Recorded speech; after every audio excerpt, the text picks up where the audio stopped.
नमस्कार दोस्तों, back to our channel. Friends, मैं आप सबका अपने चैनल स्टॉक्स वाला लाइफ में बहुत स्वागत करता हूं। Welcome to STFL family. डे फिल्म बस बात की जाए दीपक नाइट्रेट को लेके और SBI कार्ड को लेके, कैसे इधर पे बहुत बड़े टारगेट्स हमें देखने को मिल रहे हैं और बाई द मॉर्गन स्टैनली और JM फाइनेंशियल टारगेट्स को काफ़ी ज़्यादा अपग्रेड कर दिया गया है। आपको दोस्तों रेगुलरली मैंने इस पे कवरेज देने की कोशिश की है कि SBI कार्ड्स में और दीपक नाइट्रेट में एक फॉल हमें क्यों देखने को मिल रहा है। और दोस्तों अभी के टाइम में जो फॉल है ये काफ़ी हद तक प्रॉमिसिंग देखने को मिल रहा है, बिकॉज मार्केट में एक अच्छी खासी करेक्शन देखने को मिल चुकी है। मार्केट ही गैस अपने ऑल टाइम हाई से 11-12% टूटेगा तो कोई भी स्टॉक में गैस 20-22% के आसपास जो कॉमन सी गिरावट हमें देखने को मिलती है। बट इस गिरावट में लॉन्ग टर्म इन्वेस्टर दोस्तों हमेशा फायदे में होता है, बिकॉज उनको अच्छे खासे टाइम मिल जाते हैं जहां पे वो अपने मन पसंदीदा स्टॉक को अच्छे भाव पे SIP के वे में उठा सकते हैं। तो जी हाँ, बहुत लोग दोस्तों दीपक नाइट्रेट को और SBI कार्ड को होल्ड करते हैं। तो क्या न्यूज़ है और इधर पे हमें बाई करना चाहिए, एवरेज करना चाहिए? मैं अपना अनबाइस्ड ओपिनियन और मैं क्या करने वाला हूँ वही बताऊंगा। चैनल फर्स्ट टाइम होंगे सब्सक्राइब कर सकते हैं इस तरह क्वालिटी कंटेंट को सबसे पहले एक्सेस करने के लिए। Now without delaying any for time, let's begin. Deepak nitrate को लेके मैं हमेशा कवर करता रहता हूं, क्योंकि ये अपने आप में ही एक ऐसी कंपनी है जो दोस्तों आने वाले कल में अच्छा खासा ग्रोथ डिमॉन्स्ट्रेट कर सकती है। इनकी फेनोलिक के निवेश की बात की जाए, एसीटोन के निवेश की बात की जाए, इनके नाइट्रेट बिजनेस की बात की जाए, ये काफ़ी एक्सपोनेंशियली बढ़ता हुआ देखने को मिल रहा है। 3,000 का भी दोस्तों इस कंपनी ने मार्क टच किया था, बट उसके बाद हमें केमिकल में एक अच्छी खासी फॉल देखने को मिली। और दोस्तों if I am not wrong, ये 2,000 के आसपास भी लास्ट क्वाइट डेज में हमें जाता हुआ देखने को मिला। ऑल्दो उसके बाद हमें 2350 के आसपास रिकवरी देखने को मिल रही है, बट फिर से गैस हमें ये 2200 के नीचे क्लोजिंग दिखा रहा है और आज भी हमें 3.5-4% के आसपास गिरावट देखने को मिल रही थी। डेज की बात की जाए गैस 5 डेज में अगर आप देखें तो हमें ऑलमोस्ट 7% के आसपास गिरावट देखने को मिल चुकी है। 6 महीने की बात की जाए, YTD की बात की जाए अगर आप देखें तो YTD में गैस इसने अभी भी इतने फॉल होने के बावजूद भी आपके पैसे को 121% के आसपास बना के दिया है। जी हाँ दोस्तों, जब मैं दीपक नाइट्रेट को कवर करता था उस समय इसका जो भाव था 700, 1200, 1800, मैंने उसको हर एक लेवल पे इसको बाई करने की रिकमेंडेशन दी थी और बताया भी था कि इन सब स्टॉक पे अगर आप निवेश करते हैं तो इसका मतलब यही नहीं कि फॉल नहीं होगा। मार्केट में दोस्तों आपको हमेशा भगाने की कोशिश की जाएगी, बट जो अच्छे स्टॉक होते हैं लॉन्ग टर्म में गैस उसमें टिका होना पड़ता है, बिकॉज मार्केट में गैस पैसा कमाना आसान नहीं होता है। बिकॉज वीक हैंड हमेशा माल बेचते हैं और उसके अगेंस्ट में हमें स्ट्रॉन्ग हैंड के पास माल जाता हुआ देखने को मिल जाता है। 5 साल की बात की जाए तो गैस 5 साल में इसने 2400% के आसपास पैसे बना के दिए हैं और 1 लाख इसने 25 लाख से ऊपर बनाया। तो क्या इधर बबल था? नहीं दोस्तों, मैंने आपको बहुत बार इनके फिनेंशियल दिखाने की कोशिश की है, कैसे इनके 100 करोड़ के आसपास प्रॉफिट हमें 700 करोड़ के आसपास देखने को मिले थे, जो अपने आप में काफ़ी प्रॉमिसिंग था। और इनके अभी भी जो प्राइस टू अर्निंग है इनके पीयर से काफ़ी सस्ते देखने को मिलते हैं। मार्केट कैप 230 करोड़ के आसपास और इसका जो प्राइस टू अर्निंग है 28 के आसपास देखने को मिल जाता है। तो चार्ट पैटर्न की बात की जाए, बहुत ही प्रॉमिसिंग कंपनी हमें निकल के आती है। अगर आप देखें तो इसने ओवर द लास्ट 10 ईयर्स अच्छे खासे मैसिव पैसे बिल्डअप किए हैं। लेकिन सो मार्केट में अगर करेक्शन का फेज स्टार्ट होगा तो मेक श्योर ये कोई रिलायंस है, कोई TCS नहीं है जो बहुत ही कम गिरेगा। इवन दोस्तों अगर आपने नोटिस किया होगा तो रिलायंस में भी हमें एक अच्छी खासी फॉल देखने को मिल चुकी है, जो निफ्टी का 11% के आसपास वेटेज रखता है। तो मार्केट में गिरावट होगी तो मिड कैप, स्मॉल कैप और जो निफ्टी नेक्स्ट प्लस इंडेक्स है उसमें काफ़ी होती है। लेकिन लॉन्ग टर्म में गैस इसमें रिकवरी करने का पोटेंशियल भी होता है। ये कोई दोस्तों येस बैंक नहीं है जहाँ पे लोग सालों साल उसको होल्ड करने का प्लान करते हैं। बट इन सब कंपनी में अगर निवेश करते हैं, गिरते हैं तो हमेशा पैनिक करते हैं। याद रखिएगा, फंडामेंटल देख के दोस्तों आप इधर पे निवेश करने आए हैं तो अगर फंडामेंटल में दम है तो वो गैस ऐसी अपॉर्चुनिटी बार बार नहीं मिलती और ऐसी अपॉर्चुनिटी को आपको सही में सम्मान ज़रूर करना चाहिए।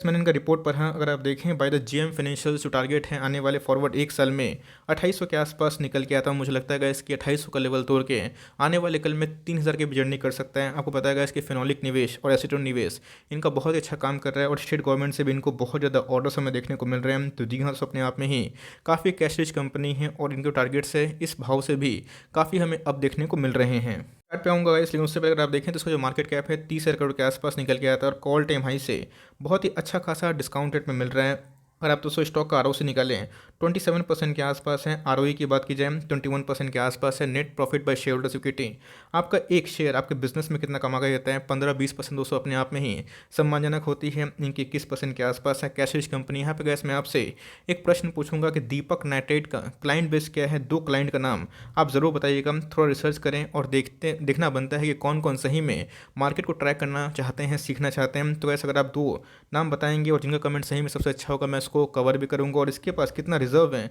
उसको भी ज़रूर बताएं। तब दोस्तों आपको एक कंपनी पे कन्विक्शन के संग होल्ड करने में मज़ा भी आएगा। दीपक की बात की जाए, आप देख सकते हैं कि पिछले कुछ समय से अच्छी खासी फॉल हमें देखने को मिल रही है और ये 2000 से लेके 2400 के लेवल पे बार-बार कंसोलिडेशन खाता हुआ देखने को मिल रहा है। तो मैं बोलूँगा दोस्तों, मार्केट को टाइम ना करके इसमें कम से कम अपनी एसआईपी स्टार्ट कर दें। मेक श्योर दोस्तों कि मार्केट का बॉटम किसी को पता नहीं होता है। मार्केट में अगर और नेगेटिविटी आएगी तो स्टॉक भी गिरेगा, लेकिन लॉन्ग टर्म में यही दोस्तों आपको कंपाउंडिंग का दोगुना बेनिफिट देता है। बिकॉज़ अगर आप कोई 10 का स्टॉक साथ में खरीदते हैं और वो 10 में जाता है, तो भाई आपको आराम से 30% का गेन हमें देखने को मिल जाता है। लेकिन वही अगर आप 10 का स्टॉक 9.5 में खरीदते हैं या फिर 10 में खरीदते हैं, 11 में खरीदते हैं, तो आपकी जो पॉसिबिलिटी है थोड़ी कम बनती है। तो गैस इन सब डिप का आपको फ़ायदा लेना चाहिए। मार्केट यहाँ से कहीं जाने वाला नहीं है। लेकिन यस, इन सब स्टॉक में दोस्तों अगर आप अभी के टाइम में एसआईपी नहीं करते हैं, इग्नोर करते हैं, तो लॉन्ग टर्म में एक अच्छी खासी ग्रोथ आप मिस कर सकते हैं। पिछले कुछ समय से किसी को घुसने का मौका नहीं दे रहा था, बिकॉज ये हाईली ओवरबॉट जोन पे है। अभी के टाइम में अच्छा खासा मौका दे रहा है, टारगेट से बहुत ही अप है। तो आप चाहें तो इधर पे एसआईपी के वे में इक्का दुक्का स्टॉक लेके अपनी पारी को खेल सकते हैं।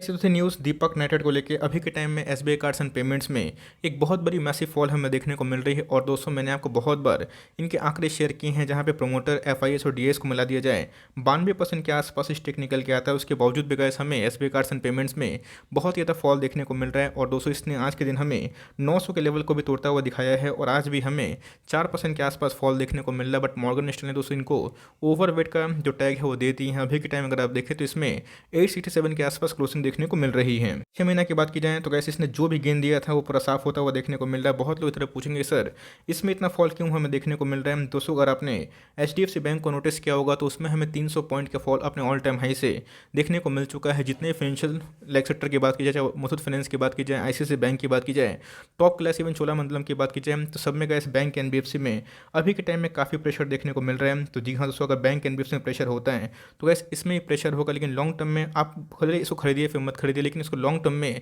डर के बेचने की ज़रूरत नहीं है। वैसे इनके आईपीओ हमें सुपर फ्लॉप देखने को मिल रहे थे, बिकॉज उस समय ही हमें कोरोना पैंडेमिक का न्यू वॉर देखने को मिला था। जी हाँ दोस्तों, अभी के टाइम में एमडीआर चार्जेस को लेके मार्केट इसको काफ़ी नेगेटिव रिएक्ट कर रहा है। इसके पहले भी गैस मैंने आपको बताया था कि एमडीआर चार्जेस अपने आप में ही इनके लिए शॉर्ट टर्म में काफ़ी पेन हो सकता है, बट लॉन्ग टर्म में इनको बहुत बड़ा मार्केट मिल सकता है। और याद रखिएगा, एसबीआई कार्ड्स एंड पेमेंट्स एक ऐसा बिजनेस है जो लॉन्ग टर्म में बहुत ही ज़्यादा पेनिट्रेशन रखता है और इसको दोस्तों एसबीआई का भी बैकअप देखने को मिलता है। तो जी हाँ, देश की नंबर 1 सबसे बड़ी कंपनी है। अगर आप देखें लाइक पीएसयू सेक्टर में, गवर्नमेंट कंपनी में, तो आने वाले कल में गैस इसके ऊपर एक ब्रांड भी है। लेकिन शॉर्ट टर्म में हमें एक अच्छी खासी फॉल देखने को मिल चुकी है। एसबीआई कार्ड्स एंड पेमेंट्स की बात की जाए तो इधर पर अगर आप देखें तो मॉर्गन स्टैनली ने इधर पे मेंटेनेंस किया है ओवर वेट का टारगेट, और इधर पे गैस इन्होंने टारगेट्स को बहुत ज़्यादा अपग्रेड कर दिया है। और आप देखें टारगेट पर शेयर की बात की जाए आने वाले फॉरवर्ड एक साल का, तो वैसे 1350 के आसपास निकल के आता है। मैंने बहुत सारे वीडियोस प्लेटफॉर्म से टारगेट्स को देखा तो सबका दोस्तों मुझे वही 1200 से लेके 1300 के आसपास यही देखने को मिल रहा है। तो जी हाँ, पिछले कुछ समय से गैस एमडीआर चार्जेस को लेके,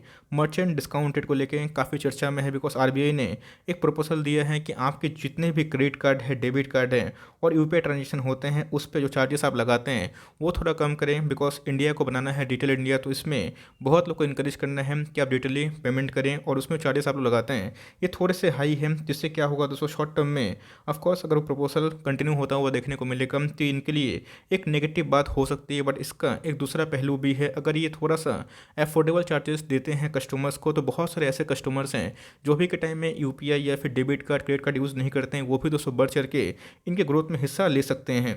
तो बहुत बार बताने की भी कोशिश की कि मार्केट में याद रखिएगा, जो बिजनेस बहुत ज़्यादा अंडर पेनिट्रेटेड होता है तो उसको उठने के लिए थोड़ी समय की आवश्यकता होती है। अभी के टाइम में HDFC life, SBI life perform नहीं कर रहा है। तो क्या लाइफ इंश्योरेंस खराब है? इसका आंसर है नहीं। बिकॉज लॉन्ग टर्म में क्या सबको पता है, लाइफ इंश्योरेंस एक ऐसी कंपनी है जो लॉन्ग टर्म में काफ़ी अच्छा करेगी। और क्रेडिट कार्ड का बिजनेस की बात की जाए, इंडिया में बहुत ही अंडर पेनिट्रेटेड है। जिस हिसाब से लाइफ स्टाइल मिलेनियल्स का हमें देखने को मिल रहा है, और जिस हिसाब से दिवाली का सेल हमें देखने को मिला, तो बहुत सारे प्लेटफॉर्म पे आपको पता है क्रेडिट कार्ड में बहुत ऑफर मिलता है। और एसबीआई कार्ड नंबर 2 कंपनी है जस्ट आफ्टर एचडीएफसी बैंक। तो मेरे हिसाब से कैसी अपने आप में ही एक शानदार कंपनी है। बट इसमें अभी के टाइम में काफ़ी फॉल है और निफ्टी के इस फॉल में इसने भरपूर गिरावट का शिकार दिया है। बट मेरे हिसाब से टारगेट जो है आने वाले फॉरवर्ड एक साल में ये पूरा अचीव हो सकते हैं।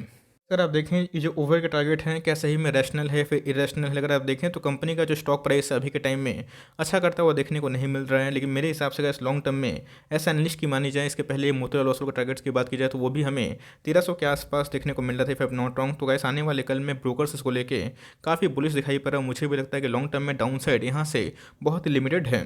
मैं क्यों बोल रहा हूँ उसको मैं एक्सप्लेन भी करूँगा, बिकॉज मैं जो ही बात करता हूँ गैस एकदम खुल के बात करता हूँ और उसके पीछे मैं अपना रैशनलिटी ज़रूर देता हूँ। मर्जी आपकी है, अगर आपको निवेश करना है तो कर सकते हैं, वरना आप इसको क्लियरली छोड़ भी सकते हैं। बिकॉज अगर आप देखिए तो मार्केट कैप 81,000 करोड़ के आसपास की मार्केट कैप है, अपने ऑल टाइम हाई से गैस इसमें एक अच्छी खासी फॉल देखने को मिल चुकी है, 250-300 पॉइंट के आसपास इसमें करेक्शन दिखा चुकी है। स्टॉक अगर आप ये देखें तो अभी 80 के आसपास है, जो अपने आप में ही काफ़ी हाई है, बट जिस हिसाब से आने वाले कल में एक ग्रोथ मोमेंटम अचीव कर सकती है, मुझे लगता है कि लॉन्ग टर्म में इसमें एक अच्छी खासी रणनीति हो सकती है। आरओई की बात की जाए तो कंपनी के 17% के आसपास है। तो मैं इसी के बारे में डिस्कस कर रहा था। मार्केट में याद रखिएगा, जब एक्सचेंज ऑफ हैंड्स होते हैं वो बहुत ही स्लोली होते हैं, आपको खरीदने का मौका भी नहीं मिलेगा। बड़े पार्टी धीरे धीरे माल को एक्विजिशन भी करेंगे। अगर आप देखिए 70% का जो स्टेक है ये प्रोमोटर्स खुद ही ओन करते हैं। कार्लिल ग्रुप ने बहुत बार माल सेल भी किया, लेकिन जितने बड़े बड़े एफ और डी हैं अपने माल को गाइस 3 गुना 2 गुना कर लिए हैं। तो अगर आप देखें एफ की जो एंट्री है वो 6% के आसपास थी, बट अभी के टाइम में 13% के आसपास है। डी की एंट्री की बात की जाए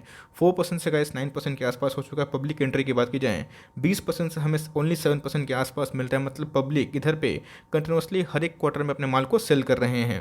इसका मतलब ये नहीं है कि हमेशा एफ और डी अपने स्टेक को बढ़ाएं तो कंपनी अच्छी हो जाती है, लेकिन यस आपको कंपनी के अंदर ग्रोथ है या फिर नहीं है वो देखना बहुत ही इंपॉर्टेंट है। एसबीआई कार्ड्स एंड पेमेंट्स की बात की जाए ऑफकोर्स गाइस मेरा बहुत सारा प्रॉफिट था, वो भी हमें वाइप आउट देखने को मिल रहा है, बट मैं इधर पे लॉन्ग टर्म के लिए इनके जो बिजनेस है उसको लेकर काफ़ी बुलिश हूँ। शॉर्ट टर्म में अगर पेन होता है, मार्केट गिरता है, इस पर किसी कंट्रोल नहीं है। निफ्टी की बात की जाए 2000 पॉइंट करेक्ट हो चुका है अपने ऑल टाइम हाई से, और सेंसेक्स में दोस्तों हमें 6000 पॉइंट का डाउन साइड देखने को मिल रहा है। तो जी हाँ, मार्केट गिरेगा तो कोई कंपनी का शेयर बचेगा नहीं, बट यस वो कितना गिर सकता है ये बहुत ही इंपॉर्टेंट है। तो मेरे हिसाब से कैसे अपने आप में ही एक बहुत ही अच्छा सपोर्ट लेवल है। इवन मैं बोलूँगा कि ये हमें एमओएस के लेवल पे दिखाई पड़ रहा है। तो मेरे हिसाब से गैस ये ऐसा नहीं कि आने वाले कल में नहीं कर सकता, लेकिन यस आपको उसके लिए प्रिपेयर्ड रहना है और आपको इधर पे चाहे तो इक्का दुक्का स्टॉक लेके खरीदारी कर सकते हैं। एसआईपी की बात की जाए तो बहुत ही शानदार लेवल पे, बिकॉज वीकली चार्ट में जो वाले सही है 36 के आसपास आ चुका है। शॉर्ट टर्म में गैस अगर आप मार्केट को डेली मॉनिटर करते हैं तो कभी भी आप पोजिशन को नहीं बना पाएंगे, लेकिन लॉन्ग टर्म में आपको बिजनेस समझ में आता है या फिर नहीं आता, ये बहुत ही इंपॉर्टेंट है। यूपीआई से इनको कोई भी खतरा नहीं है, बिकॉज यूपीआई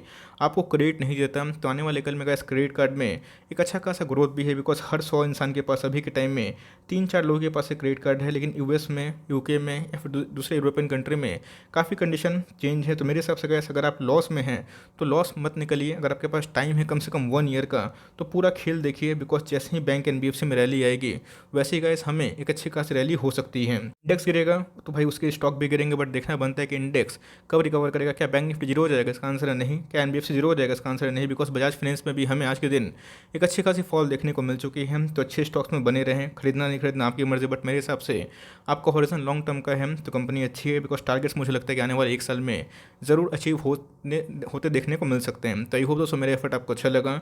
वीडियो अच्छी लगी तो एक लाइक कर दीजिएगा, और आपका क्या व्यू है कमेंट बॉक्स में ज़रूर बताइएगा। मुझे देख के अच्छा लगता है कि आप अपना व्यूज़ जब शेयर करते हैं। तो कैसे मिलते हैं जल्दी ही, तब तक के लिए बाय। Thanks for listening friends, God bless you all.